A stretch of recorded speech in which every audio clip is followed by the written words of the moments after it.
Please join me in reflecting on God's word. Psalm 139. You have searched me, Lord, and you know me. You know when I sit and when I rise. You perceive my thoughts from afar. You discern my going out and my lying down. You are familiar with all my ways. Before a word is on my tongue, you, Lord, know it completely. You hem me in behind and before, and you lay your hand upon me.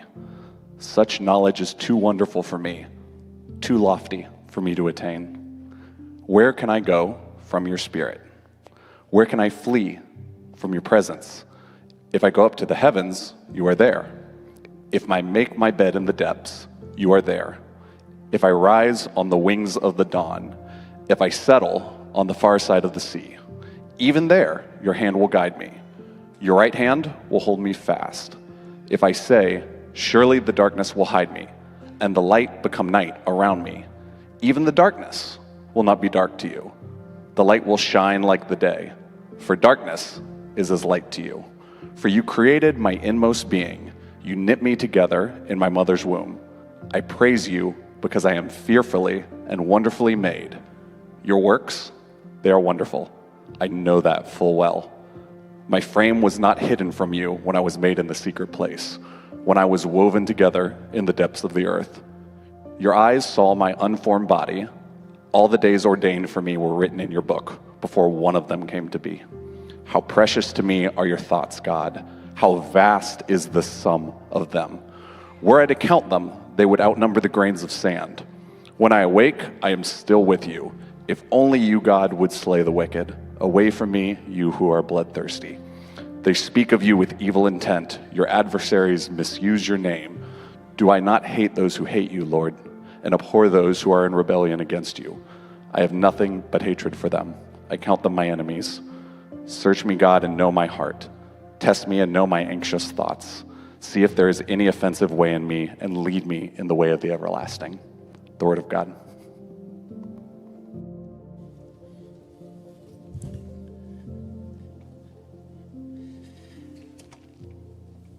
Well, good morning. I got to check off my second visit to Area 10. 3 more, and I get whatever my super secret surprise is. It's the best welcome it's so awesome. So I'm in Atlanta, right? I'm just like, okay, I gotta get it back.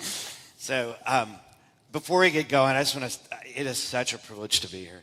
I know you know this. If you're new, you don't know this, but I love this place. I love the simplicity of it, the clarity of it, the leaders. I got to spend, I guess, a couple days, whatever, just immersed and getting to know people. And it has just been such a blessing, and literally could not wait to get back. So I drug my wife with me this time. I'm like, you got to see this place. So super thrilled to be here. Love the series, the songs Jesus sang. Been watching and just going through the entire thing. And I was just like, this is so cool for the last 6 weeks, or 7 weeks, whatever, that these things, these words that Jesus knew, and it's so funny because he's quoted with these exact words. And I can just picture him when I'm just stressed, when things are going on, or when I'm at these changes, him just singing these over me.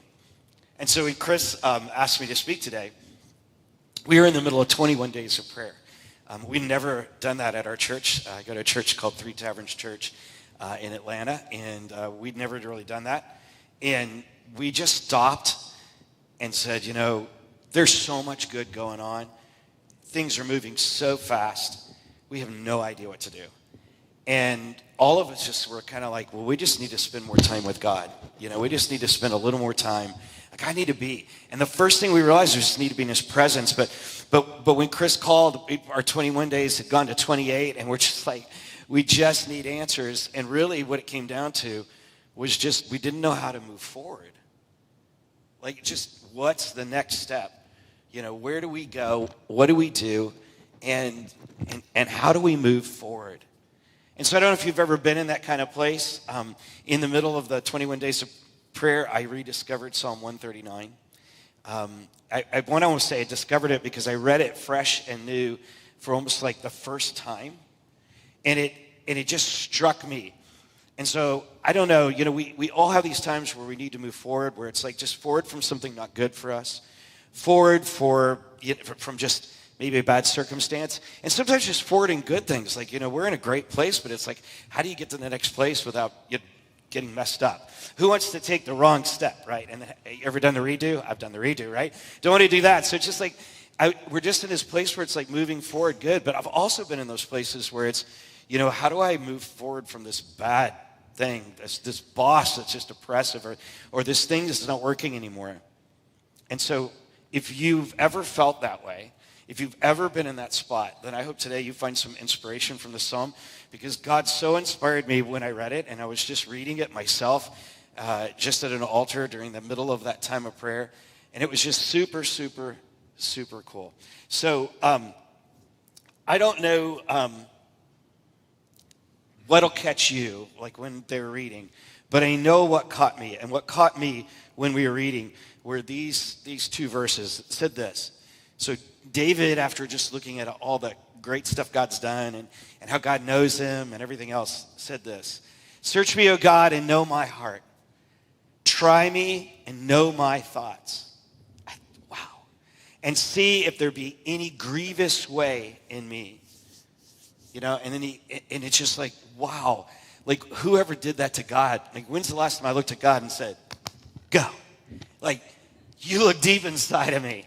You find anything in me. And I was just kind of like, but really when it's time to move forward, that's it, isn't it? Every time I've ever moved forward and done it right, there's always been something in my life that I needed to let go. Now, I'm a little over-analytical. I'm a decision scientist, so I overthink things.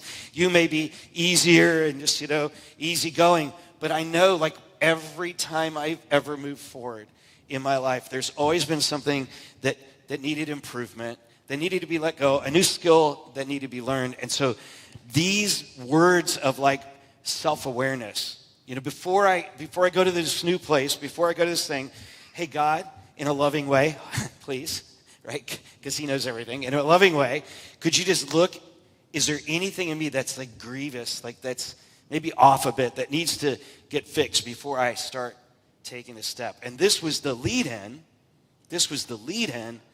for his next line, his next prayer, where David said this: "Lead me in the way everlasting."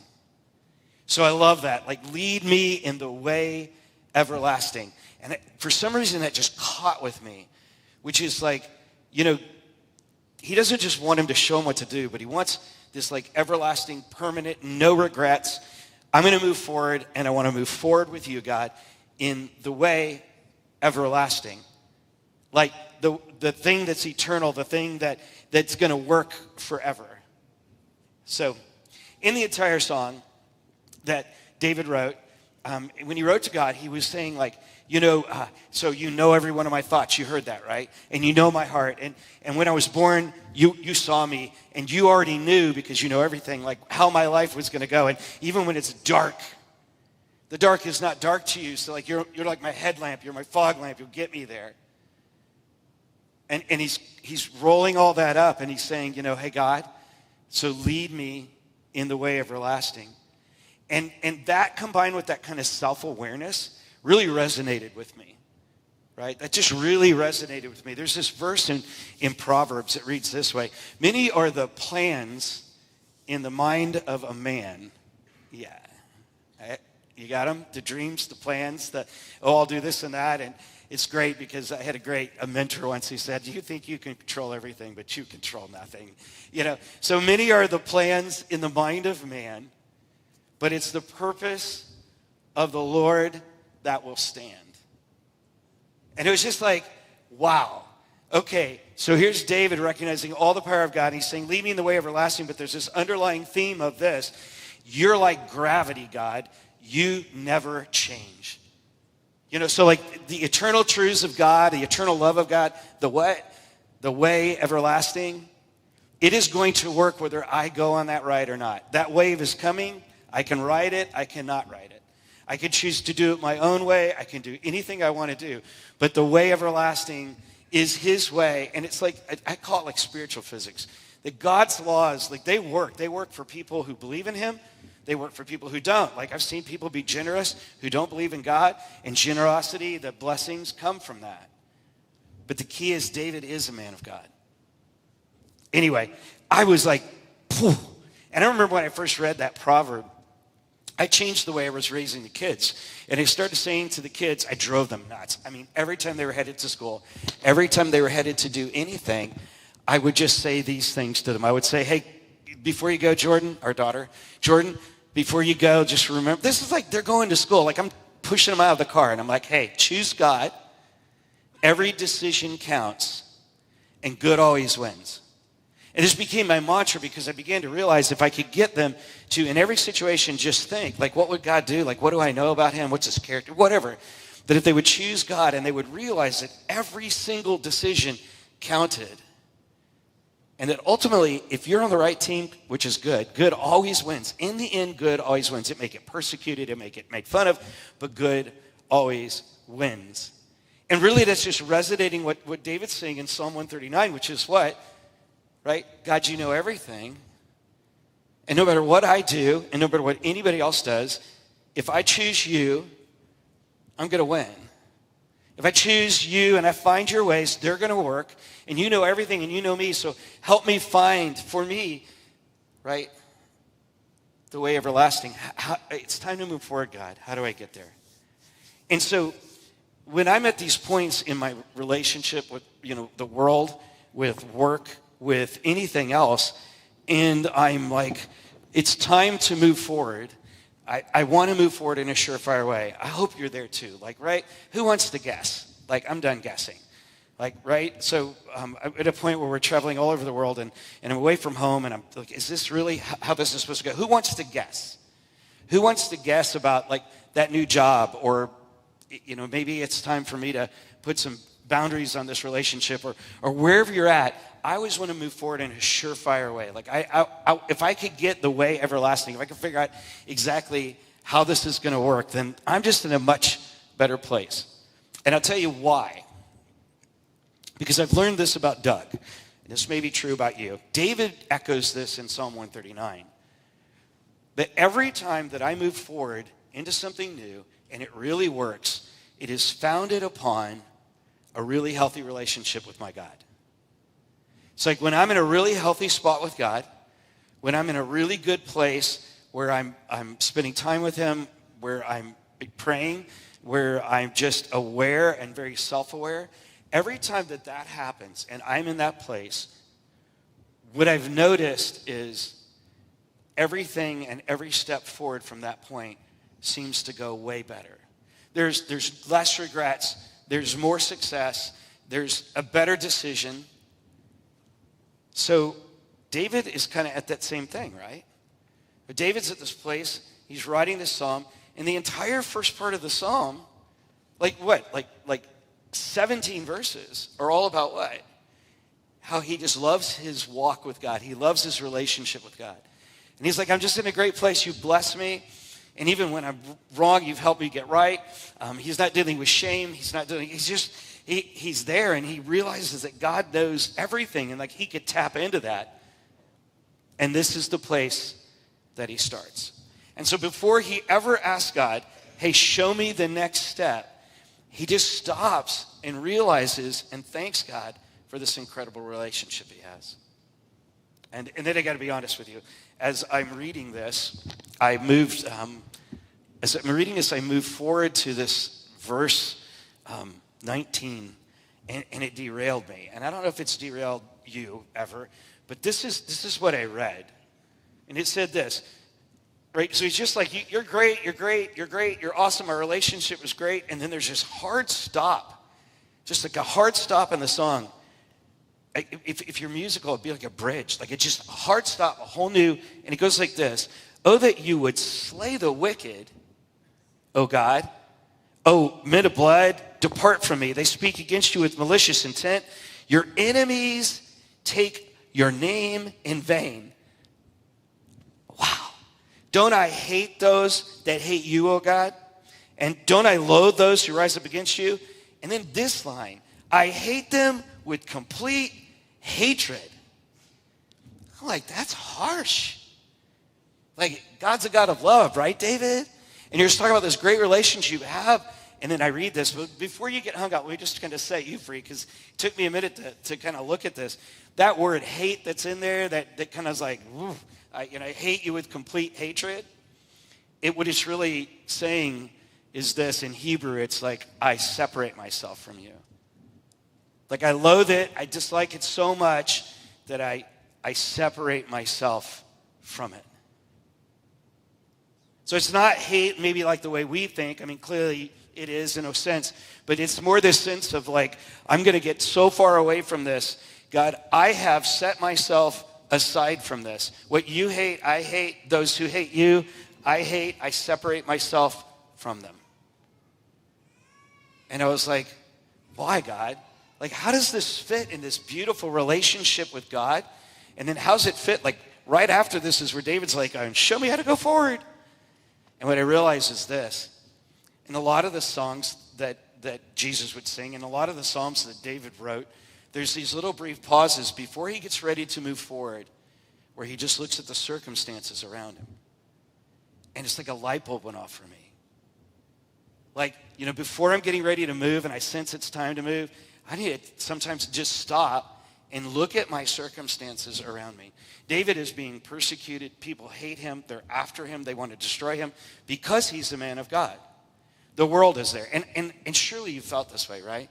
We are really trying to move forward in your life, and there's actually people, sadly, sometimes people in our own lives, in our own relationships, who just stand against us. And it's like, I wish I could get out of the situation, or what do I do, God? And so David just does this check, and he just looks around him and goes, God, this is my circumstance. And so right after he recognizes the trying, testing world around him. Do you ever felt this way? Like your boss is that? Or maybe you look at like what's going on in the world and terrorism and you're like, God, it's just wicked.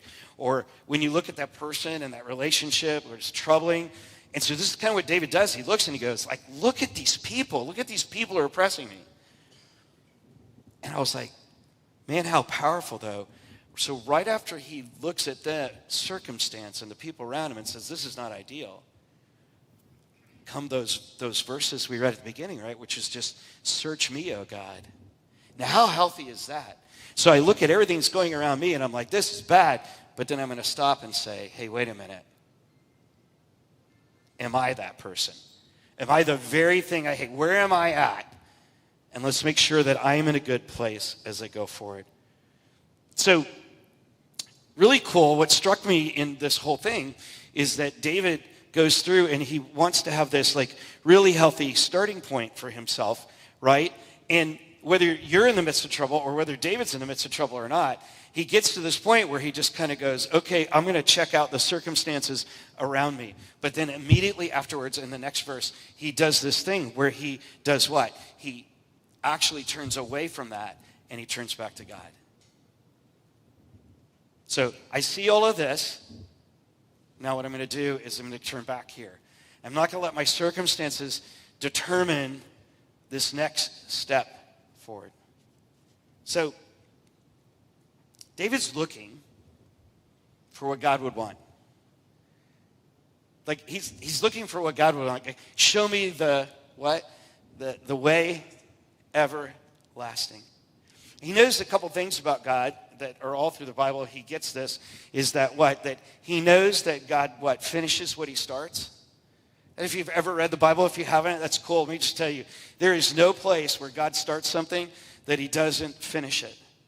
And there's no place in all the history recorded of man and the relationship with God. That's really what the Bible is. It's just a record of, from the very beginning, of the relationship of men and women to God. There's never a place where God leads them into a trial that doesn't end up in a victory.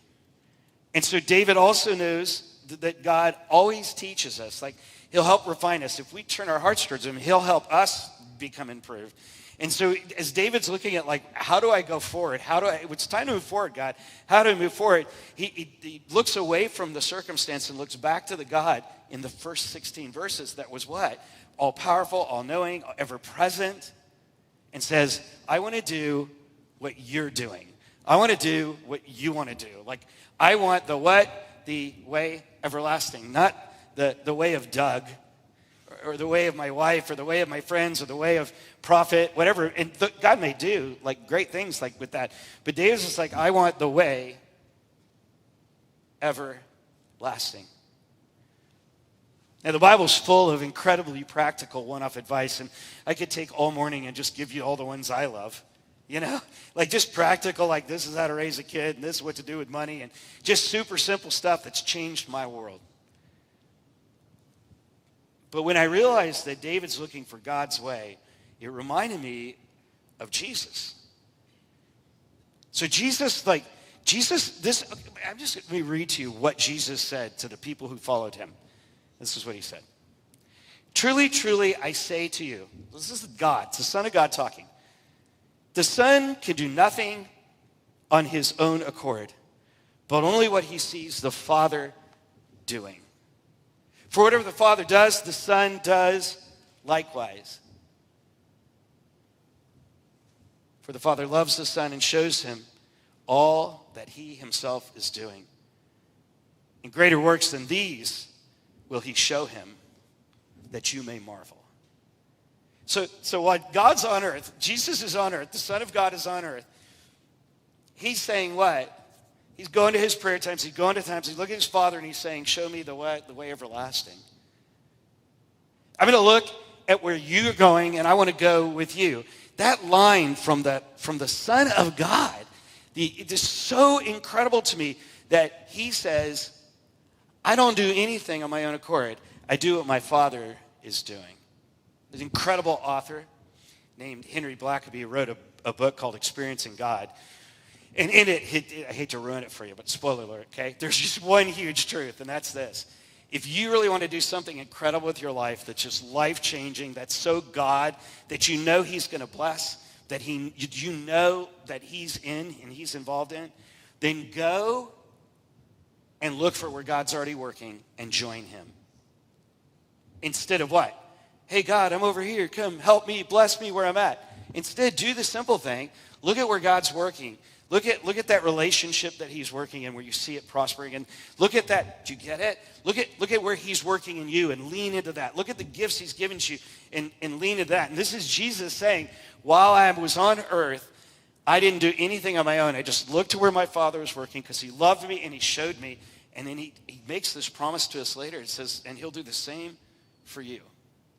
And Blackaby gets that. He's like, if you want to do something great, why don't you just go and look and find where God is working, and then go join them there. So you hear that in David's words? In David's words, we have what? Show me the way everlasting. What is it that you want to do, God? Where is it you want me to be? So he stops, and it's this. Search me, O God, know my heart. Good self-awareness. Try me, test me, look inside, know me. You already do, know me. What? And see if there's any grievous way in me. Is there anything in me that needs to change? If you've been around maybe Christianity or the Bible for a while, you know there's a verse that says what? Before you look at the speck in somebody else's eye, look for the log in your own, right? So before we move forward here, God, let's just take a good, healthy self-assessment. Is there anything I need to change? Is there any way I need to better myself? Is there something you want to add to me and add to my life? And then lead me in the way everlasting. So, what do we do when it's time to move forward? Like, what do we do? When it's time to just get there and you're like, oh, you're clear, Doug. You said go ask God. Do you ever feel like sometimes you don't hear from him? Like, even he said, I love it, he's like, as he was leaving, he said, the Holy Spirit will guide you, he'll teach you, he'll give you everything you need to know. When I'm gone, that's it. My Spirit, he will guide you. And they're like, but Jesus, tell us everything. He's like, I can't tell you everything. Like, you can't handle everything that I know about you. You can't handle everything I have to know. You can't handle the truth, right? You can't. But I'll give it to you bit by bit by bit. We're at that place and we're like, I need more data. It's time for me to move forward. I want to move forward spiritually. I want to move forward practically. I want to move forward emotionally. I want to move forward in this relationship. It's time to move forward in this job. It's time to move forward in leadership. It's time to move forward. So, God, what do I do? And so from David, writing this beautiful song that Jesus sang that quoted, it would say this. First, lean on your relationship with God. To just look at your relationship, stop and think, like, God, like, you created me, you know me, you know everything about me, you even know what's coming, and I don't. When I'm standing in the dark, it doesn't seem dark to you. You're God. Just like, God, I want that relationship to be solid. So when it's time to move forward, like, we need to make sure we have that, like, healthy relationship with him. To just lean in on that relationship and trust it. That he's God, that he's got it, that he knows us, that he's all powerful, he's all knowing, and that he wants us to succeed. He's not against us, he's for us. So lean on that relationship. Remember what he's done for you in the past. Remember what he's done and doing right now around you. And believe that God wants you to succeed. Because he does. 2, listen to what he's saying. It's so easy sometimes to pray a prayer like this, to sing a song to God and say, like, you're incredible, my circumstances aren't so great, and look inside me, and then lead me in the way everlasting, and then your girlfriend calls, right? Or your boss calls, or it's time to shuttle the kids around to the next best thing, and we don't listen. So lean on your relationship with God, but, like, listen to what he's saying. Ask him to run that system check like David did. Like, let's just do a quick system check. Check, check, check. Check, check, check. Okay. And then listen to what he says about what to fix and where to go and what to do next. It consumes every single everlasting principle. Like, you're looking for the way everlasting. Like, I hate to say it, but, like, read the book. Just look and go, like, what does it say about this? And what does it say about that? And get that data. So lean on your relationship. And then really listen to what God's saying. 3, look where he's working. This has been great for me. This is a big challenge for me right now. So I've been a pastor at a church for a really long time, and I love that, and I love my family. I love being able to invest in them. I love being able to be with them. I love all of that. I care about people. I love that. But there's a place in our life where God's doing and working in some other places. And for a couple years, I just really fought it. And finally, I just kind of had to throw my hands up and say, I surrender. Like, okay, I don't really want to travel, but if you want me to travel, I'll travel. I don't really want to do this. I love helping people find a better, deeper spiritual walk. I just love it. I love to see people getting transformed. When I became a Christian, it didn't happen. Nobody was there. And so I kind of had to find my way. So I just love helping speed that up. And that's where God's work in my life right now, is in helping other people find that. So there's just, like, it's just like, okay, so I'm going to lean on my relationship, right? And I'm going to listen to what you're saying. I need to look where you're working too. Because if I try to demand that God works where I want to be, I might miss this incredible blessing. So look where he's working in your life. Join him there. Just chase it. And then finally, it's this. Let's live moving forward. When what I mean by that is, like if you got baggage, let it go. My car caught on fire in between a trip from, I don't even know where, Indianapolis or something in Hawaii. And so we came off the ramp, and we were swapping luggage and doing the turnaround in the car. So I had a car. This is my favorite car because it was paid for. It's my favorite car because it's paid for. And not only it was paid for, but I'd done all the maintenance, and it was a really nice car. It's the car I traveled in. And so I'm in Hawaii, and it kept coming up, during lunches and breaks, and this great leader at Hawaii in this church we were helping, he looked at me and he said, Doug, I don't know you that well, but I just feel compelled to tell you to let the car go. You just got to let it go. Like, you got to move on. You need to go find a new car, fall in love, and buy one. I'm like, So kind of what I mean by live moving forward is just like, it's not just a matter of letting this stuff go, but it's a matter of expecting when you wake up to be going to a new place.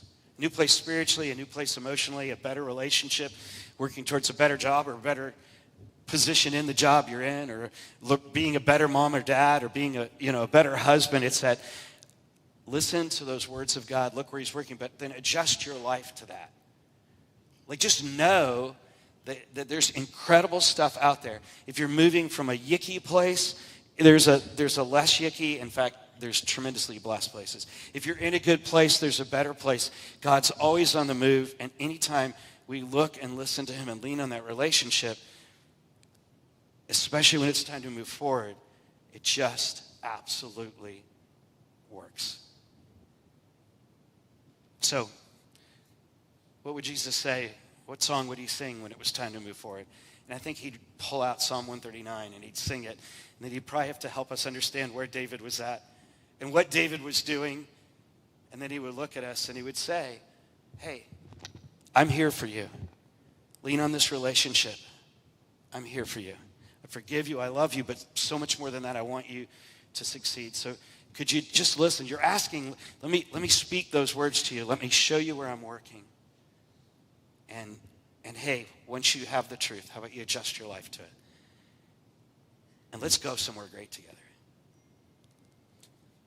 Father, I pray, just with everything within me, I just pray, Father, that you would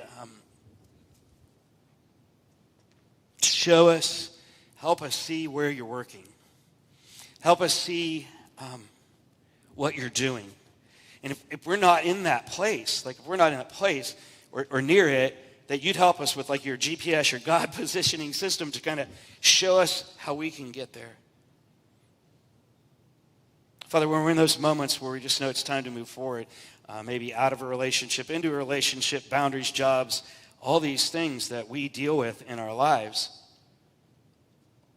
And I guess what we're just saying this morning is, hey, thanks for knowing us. Thanks for loving us. Thanks for all you've done. Show us the way to move forward. It's my most sincere prayer, God, if there's somebody out there who's like me, who has a lot of challenges going on, good or bad, boy, that you just inspire them. You're such an incredible God. So, thanks for David and his life. Thank you that he wrote these words down.